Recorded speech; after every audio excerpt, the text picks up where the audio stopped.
One of my fun years was one year for several years, I had a fast food chicken business on East 87th Street. And at that time, Cuttie was probably 10 years old and Cusha was probably 12 or 13. Cusha, I was the sole owner of the business, and managed it myself 15 hours a day.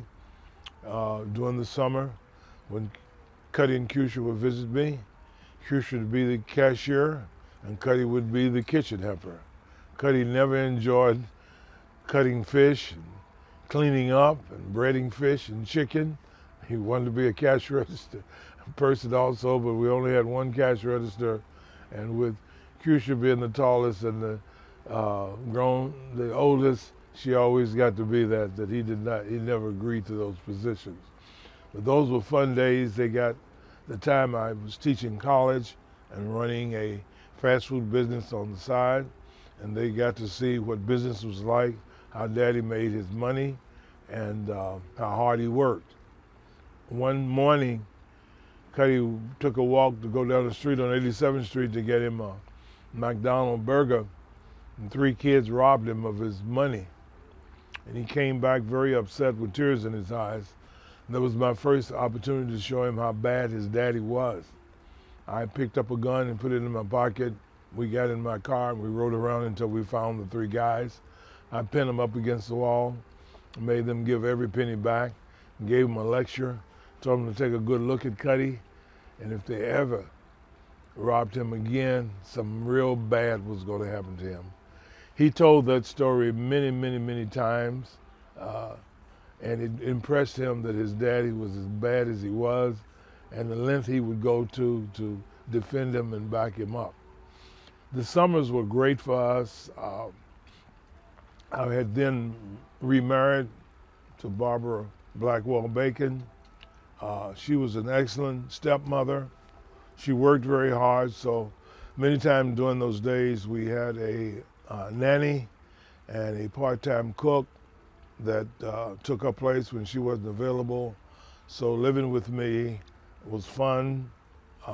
She provided very well as a stepmother, and those were really great summers to remember. Both of my children academically through elementary and high school were honor roll students.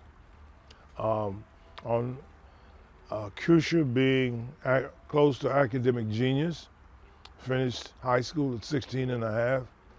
I don't recall exactly, but I think she had so many credits they skipped her over her senior year, and she was in college at 16 and a half.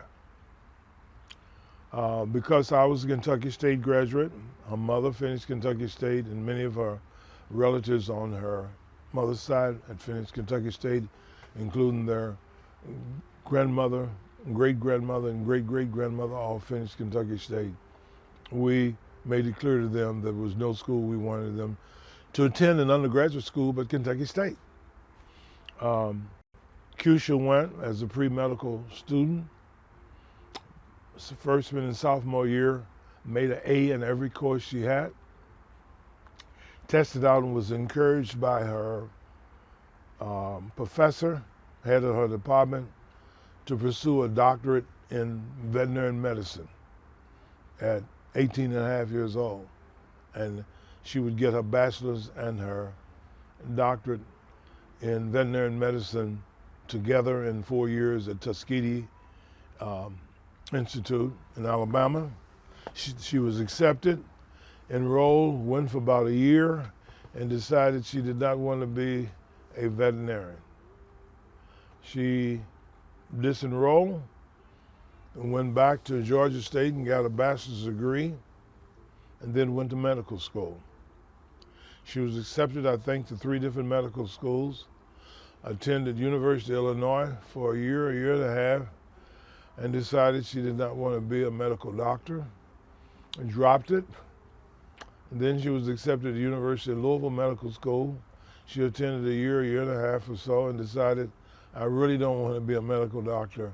I want to be a social worker. From there, she enrolled in Loyola University as a social worker, and got a master's in social work, and she is a successful clinical social worker with her business with several other social workers working for her now. Cuttie entered Kentucky State, and after 2 years of having a great time, buying him a sports car and enjoying life, he decided that Kentucky State wasn't challenging enough for him, and he transferred to Morehouse College for a year. After a year at Morehouse College, he decided that he'd better go back to Kentucky State. So he went back to Kentucky State, graduated with a bachelor's degree in English, and later went to a university in Washington, D.C. and got his MBA. Cuttie was always a very politically correct gentleman. He worked for the government for many years, was ordained as a Methodist minister, fathered 3 girls, Jen, Marion, and Kristen. 3 daughters who are now 25, 22, and 17. Unfortunately, we lost Cuttie to COVID-19 May 15th, 2021.